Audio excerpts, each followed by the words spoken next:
Jangan lupa subscribe YouTube channel Metro TV News dan jangan lupa nyalakan notifikasinya.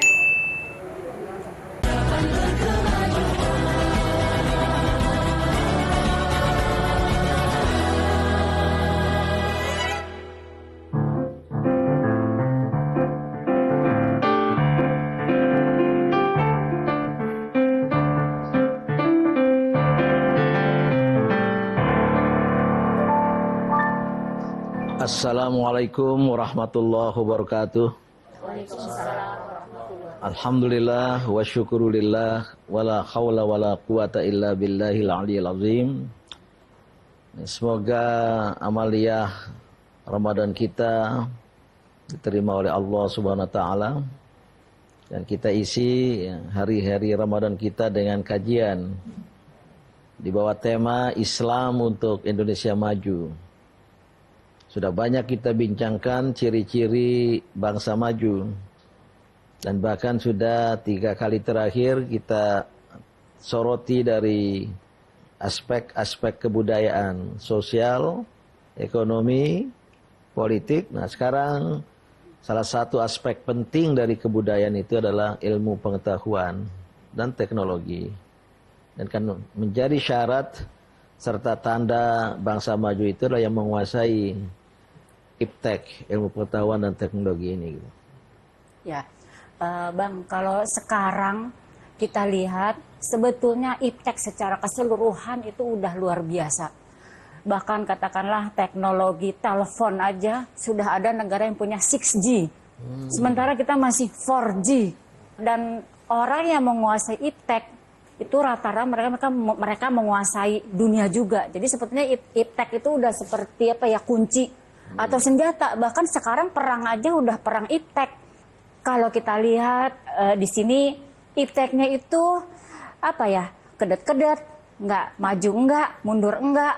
Sebetulnya ipteknya udah bagus, sosmednya udah bagus gitu ya. Cuman mungkin apa nggak kurang diajak atau bagaimana gitu Bang Din mungkin. Saya garis bawahi bagian pertama tadi ya, yaitu pentingnya iptek, ilmu pengetahuan dan teknologi dalam kaitan dengan menguasai dunia.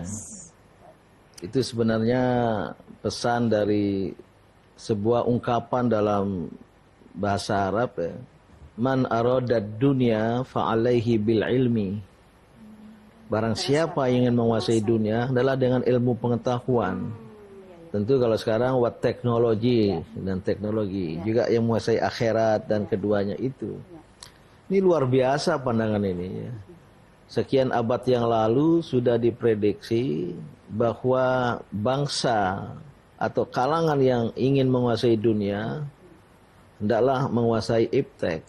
Dan yang telah menguasai dunia atau bahasa lainnya pemegang supremasi peradaban dunia adalah bangsa-bangsa, umat-umat yang menguasai iptek.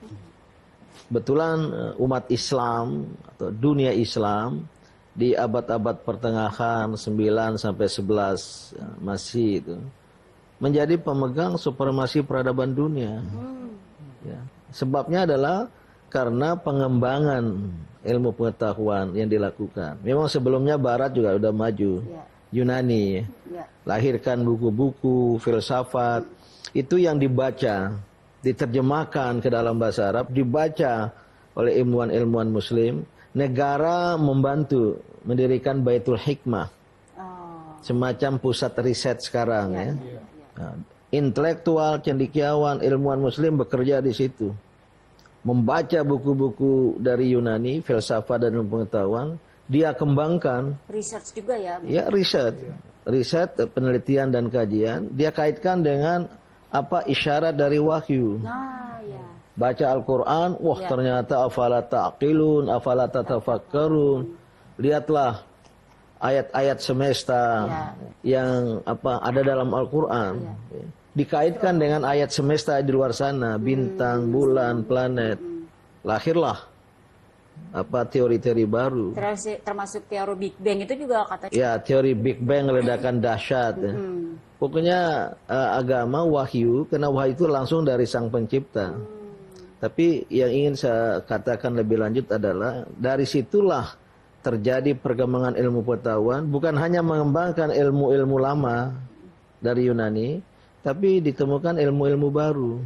Sayangnya setelah itu redup. Barat mengambil alih. Mengapa? Karena meninggalkan Al-Quran. Mengapa? Karena tidak mau belajar. Mengapa? Karena tidak mau menjawab perintah Allah. Wahyu pertama, Iqra. Dan inilah yang sekarang ini dunia Islam, universitas-universitas kita, sekolah-sekolah kita mempelajari teori-teori orang lain. Kita menjadi konsumen ilmu pengetahuan daripada produsen. Inilah yang harus kita kembali lagi. Maka apa yang perlu dilakukan oleh negara, apa yang perlu dilakukan oleh masyarakat untuk kembali merebut bangsa Indonesia menjadi bangsa yang juara.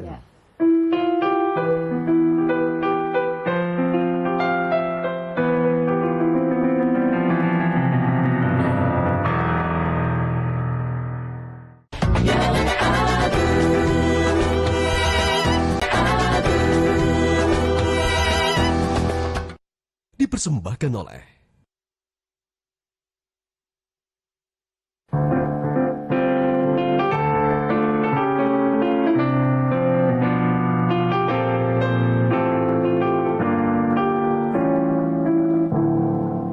ya BD, dari tadi kan semua udah tentang teknologi yang makin maju negara.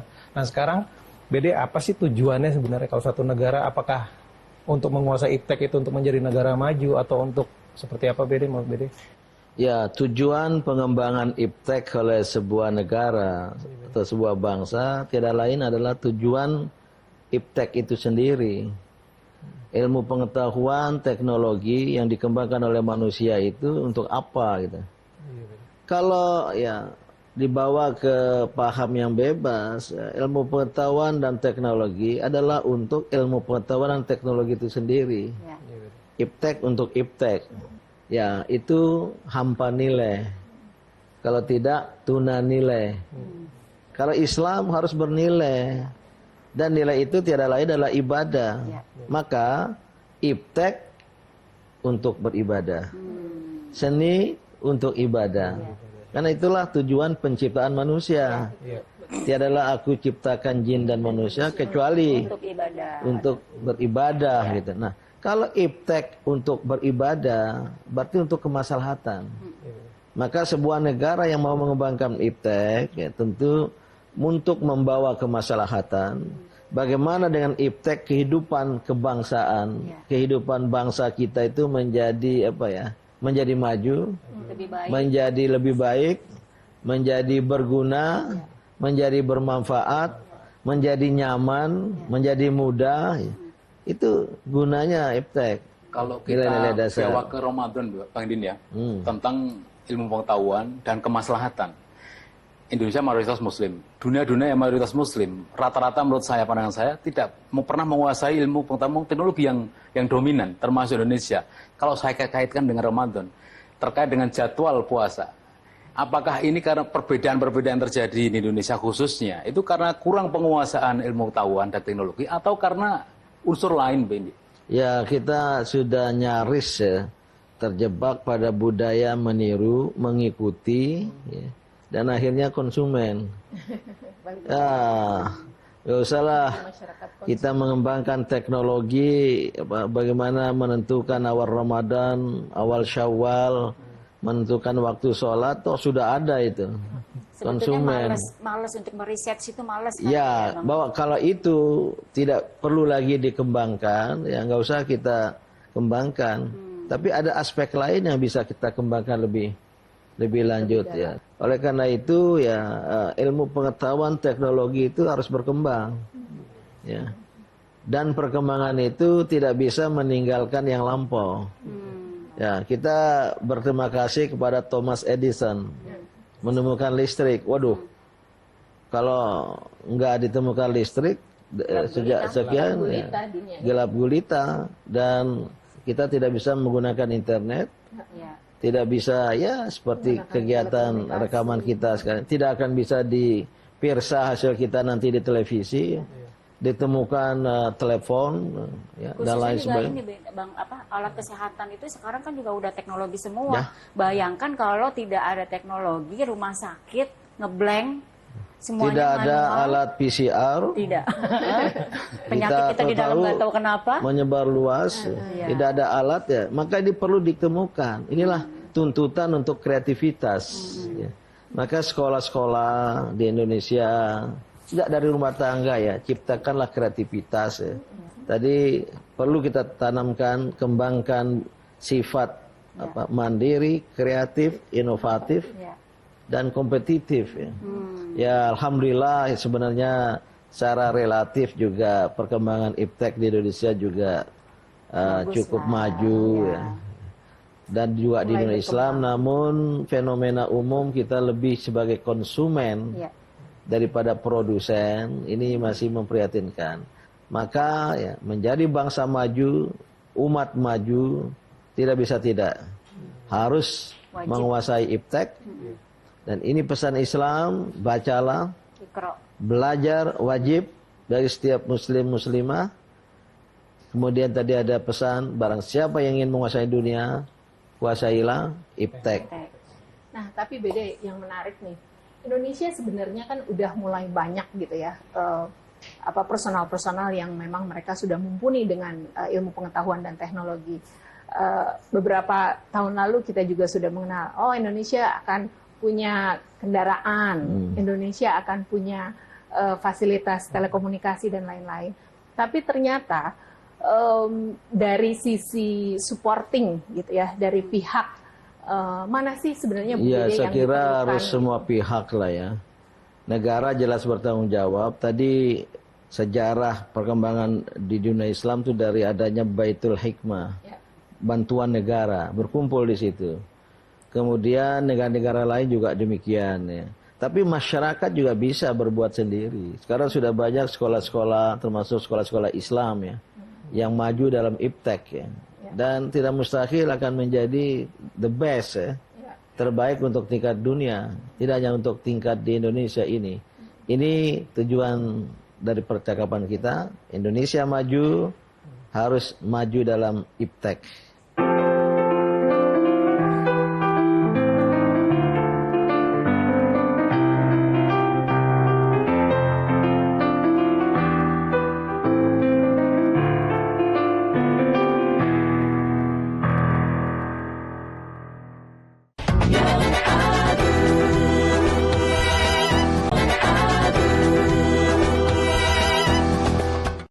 Dipersembahkan oleh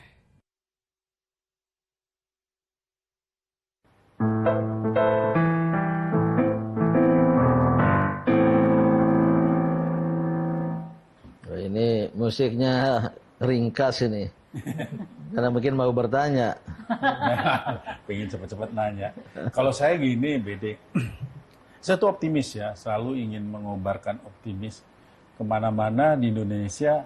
Anak-anak muda Indonesia tuh benar-benar melek teknologi dan pintar-pintar. Buktinya hacker aja banyak orang Indonesia. Itu membuktikan bisa ngehack itu wah pintar banget. Jadi ini tinggal gimana policy pemerintah dan semua stakeholder negara ini untuk mengarahkan pendidikan iptek itu yang dibuka seluas-luasnya, dan riset itu dananya diperbesar, dan beasiswa itu jangan semakin dikecilin justru dari APBN-nya ya. Saya dengar ini malah semakin menciut. Pokoknya optimis Bede kalau saya, karena anak-anak Indonesia itu dahsyat luar biasa. Ya, salah satu tanda lain anak-anak Indonesia ini maju dan menguasai iptek seperti dalam bidang IT itu ya, kalau ada orang tua mau buka komputer dipanggil cucunya. Ya, sebenarnya banyak fakta-fakta kreativitas ya di kalangan anak-anak Indonesia itu dalam hal iptek, walaupun kecil-kecilan, tapi itu kreativitas. Nah, izinkan saya menyebut, ini sudah agak beberapa tahun lalu, ada anak SD Muhammadiyah di Lamongan ya. Dia menemukan alat untuk mendeteksi tsunami. Hebat nggak? Masya Allah. Wow. Padahal dia tidak tinggal di laut. Dia tinggal di desa, ada sungai, dan dia mandi di sungai, di kali. Rupanya kapan datang banjir dia sudah tahu. Dari pengalaman semacam itu, lahirlah alat mendeteksi tsunami katanya. Saya belum lihat sendiri. Lagi-lagi di anak Muhammadiyah tingkat SMA. Dan lagi-lagi di Lamongan. Ada siswa atau siswi menemukan dan mengembangkan pengharum ruangan dari kotoran sapi. Hebat nggak itu? Kayak nggak masuk akal kan? Tapi dia berpikir dari hal yang berbau, tidak harum, bisa ditransformasikan menjadi yang harum. Dia out of the box. Dan saya yakin di banyak tempat, di daerah-daerah, di sekolah-sekolah lain, ya. Ini anak-anak Indonesia maju seperti itu. Artinya apa potensi? Ini harus dimulai dari rasa ingin tahu, kuriositas. Maka pendidikan di sekolah kita sejak SD bahkan TK, jangan yang terlalu menjejali sumber pengetahuan, tapi mulailah membangkitkan gairah, keinginan tahu. Dan itu bisa mulai dari games, dari mainan-mainan, dari film-film, kartun, dan lain sebagainya. Dan tentu ini harus menjadi wawasan bersama. Dan setuju dengan Mas Dwiki, negara juga harus ikut bertanggung jawab, terutama memfasilitasi peralatan, biaya, beasiswa, dan lain sebagainya. Gitu. Cuman soal tanggung jawab ini, faktanya itu generasi muda kita yang menguasai kayak begitu tadi teknologi, rata-rata pada kabur ke luar negeri, kerja di negeri Jerman, di Belanda, di Amerika, di sini tidak punya pekerjaan. Ya, itu satu fenomena ya, yang memprihatinkan, umpamanya sejak warisan Pak Habibie, PT DI, tidak berlanjut, tuh banyak anak-anak cemerlang yang pernah dulu disekolahkan oleh Pak Habibie ke Belanda, ke Jerman, itu pindah sekarang, eksodus, berdiaspora. Banyak di Malaysia dan juga di luar negeri, di barat atau di kawasan ASEAN itu. Jadi Indonesia mengalami brain drain. Brain, otak, drain, lari. Larinya otak-otak cemerlang gitu. Ya, karena banyak faktor ya. Biasa faktor yang paling utama bukan ya, karena gaji dan honornya tidak tinggi di sini ya. Penghargaan juga kurang. Nah, ini tanggung jawab kita bersama lah ya. Tanggung jawab masyarakat, tanggung jawab pemerintah. Tapi yang paling penting adalah mulai dari keluarga. Jadi kalau keluarga ibu bapak ya mulai menanamkan kreativitas pada sang anak ya, saya yakin akan timbul di dalam dirinya itu semangat untuk berkreativitas, untuk berkreasi gitu. Maka ini tanggung jawab kita bersama lah ya. Ini Mas Tova, jadi tanggung jawab semua. Dan dijaga, dijaga. Jadi teknologi itu jangan buat untuk mencelakai orang, untuk kita sendiri, tapi untuk ya, saya mengetahui banyak karya dari tempat lumpur di Sidoarjo itu atau dari Jawa Timur bagian lain. Untuk mainan anak-anak yang menjadi komoditas ekspor dan dipakai di luar negeri. Jadi kita harus bangun optimisme. Dan salah satu percaya diri, belajar menguasai iptek, dan optimis menghadapi masa depan. Bismillah.